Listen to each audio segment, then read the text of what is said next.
apple season here at Rohrbox Farm in Catawissa. We're going to head inside and prepare a delicious apple recipe. Well, we are here with our good friend Denise Bosworth of Rohrbox. Hello, Denise.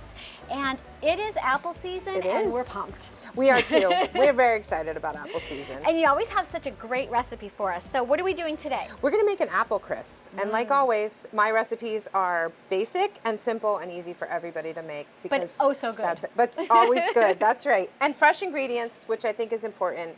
A couple little shortcuts we're going to use that are going to make it really easy for everybody to do this recipe. All right. Well, let's get started. So of course we're talking apples because it's apple season and we're very excited, and there's so many things we can do with apples and lots of varieties that are coming on. So we are starting our recipe with our apples, of course. These are all Paula Reds that I'm using. It's an early season variety apple. All right. Very good for baking, also very good for eating. It's a little bit of a softer apple, but a lot of great flavor. And one of our favorite things, we don't have to put a lot of extra sugar in any recipes because of the natural sweetness that's already there. So we are going to be slicing up 4 cups of apples.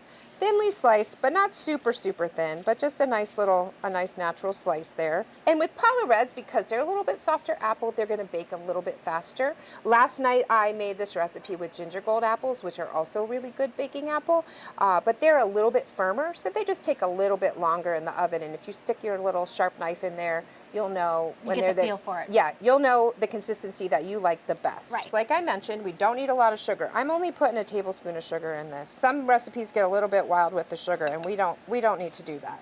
Then we're going to put a 1/3 cup of flour in here because that's just going to help it be nice and firm, not soupy when it, because our apples will have natural moisture in them when they're baking. And we're going to do a teaspoon of cinnamon. As you can see, that's pretty simple. We're just coating all of our apples, and our dish is all prepared for, so I already sprayed that. You want to have about a 2-quart container. That's what's going to fit your 4 cups of apples. So obviously you can adjust your recipe and go bigger if you need to. And you'll see, like I said, we're going to have some extra flour in there.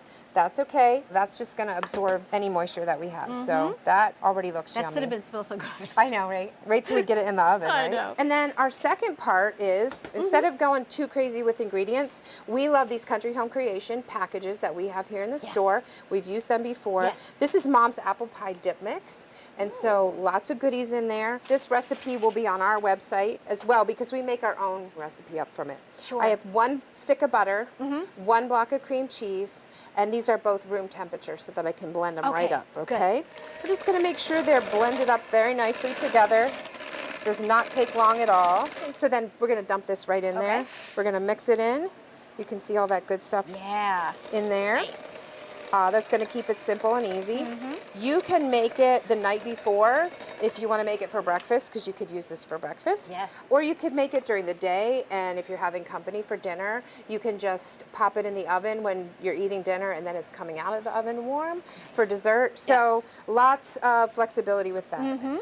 So then all I'm going to do, because we're making this into a crisp, and a crisp typically has oats in it, we're adding a 1/2 cup of oats to it. And we're going to blend that in there. It's going to be like a batter, and all we need to do is put this on top, spread it around. So easy peasy. So easy peasy. When we eat it, you're going to see it's almost like a cake kind of crisp on top. Our oven is already on. It's at 350 degrees. We're going to put it in. We're going to check it at 35 minutes. And that's about an average. And like I said, depending on our apples, we'll gauge it from there. Okay. Great.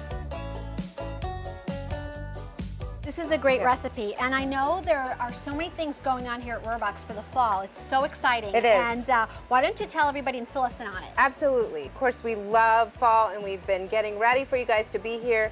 Corn maze, kids playland, apple slingshot, our school tours, apple dumplings, whoopie pies, pumpkin roll, apple pies. All of our schedule of events for when everything's happening is on our website at rohrboxfarm.net.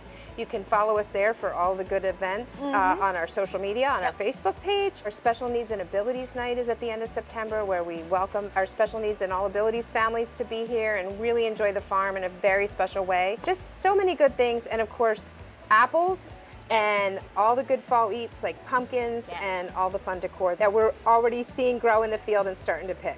Well, thanks, Denise. This was my pleasure. Terrific. Looks good, and we definitely have to taste it here. Let's do it. Here's to you, and here's to fall apples. Fall. That's right. Good. Good.